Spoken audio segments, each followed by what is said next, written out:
This is Andi Purewal for Boxing Social in association with Betfred, and I'm delighted to be joined by Willy Hutchinson over Zoom. Willy's been able to wake up now and join me for the news. Well, Andy, I had a little nap and I forgot about everything. I just switched off and I was just a little bit tired, wasn't I? So I just had a little quick nap. I'm sorry for missing the first one, but I'm here now. I'm back. No, mate, listen, it's all good. Obviously, you fought on the weekend. Granted, it was over in very quick fashion, but you've still had, you've had your training camp. You fought. Right. By all accounts, you've gone straight back into the gym today. So you got exactly. I was straight back in the gym yesterday. How come you haven't decided to have any time off? Was it simply because it was just such a relatively straightforward sport for you on Saturday, or? Really, boxing's like a job. And the average Joe works from Monday to Saturday and still squeezes 4 to 5 sessions out a week anyway. And that's the average Joe. Boxing's my job. I've got to do it. I've got to stay in the gym. I've got to stay ready. I've got to stay fit. And I'm ready to rock and roll for any lads at 12 stone. 168, baby. Let's go. Let's obviously get into Saturday night first, reflecting on what was only one round that people were able to see you box for, but reflect on your victory and kind of what you actually expected from Ben Thomas heading into the fight. What did I expect him? I didn't expect it any other way, to be honest with you. I was just going to put it on him and finish him the way I did. He was game, do you know what I mean? I believe I broke his eye socket. He was game and he was all up for it himself, bless him. But I done him dinner. I had to do what I had to do. He come out, he tried a little bit. As soon as he felt me power, that was him. He was broken. Was you frustrated at all that you never maybe got more rounds under your belt, maybe didn't get the sterner test that he was looking for, especially, like I said, if you'd had fought Luke Blackledge, it would have been a good name to get on your record, provided you'd have got that test. You know what happened to Ben Thomas? The same thing would have happened to Luke Blackledge. I probably got him out in the round as well.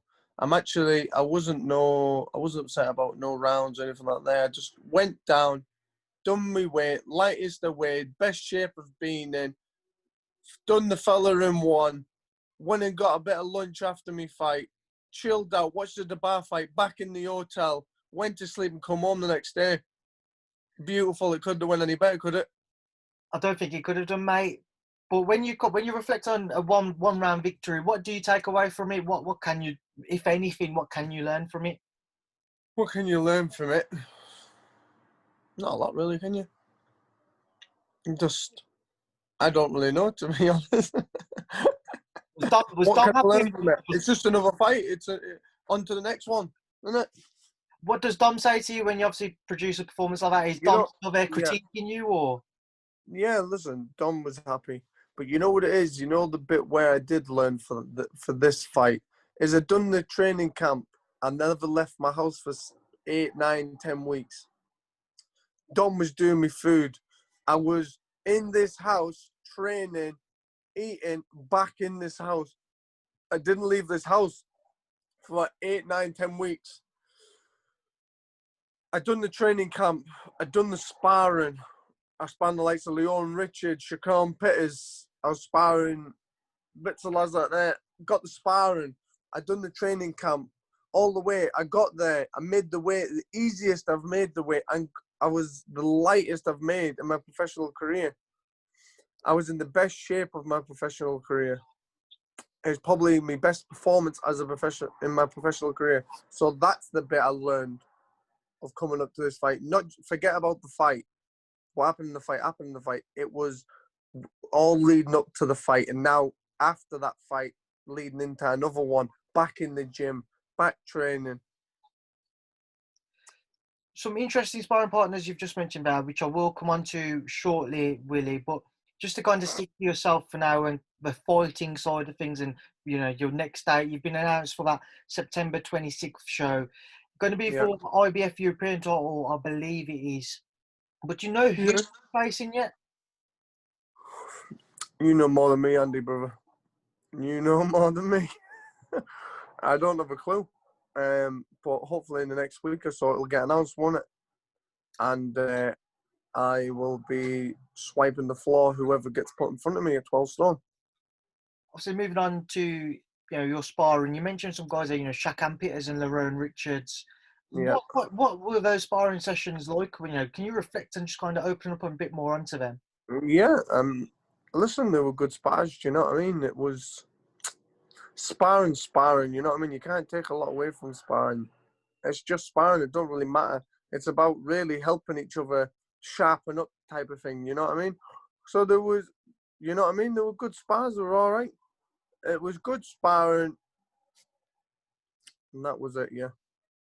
Obviously, also just want to touch on Saturday's card itself. And what did you make of Daniel's fight versus Ricardo Schneider's for, again, as long as it lasted? Yeah, listen, Daniel had to do what he had to do, didn't he? He thought that he got put in front of him, and he got him out there. So,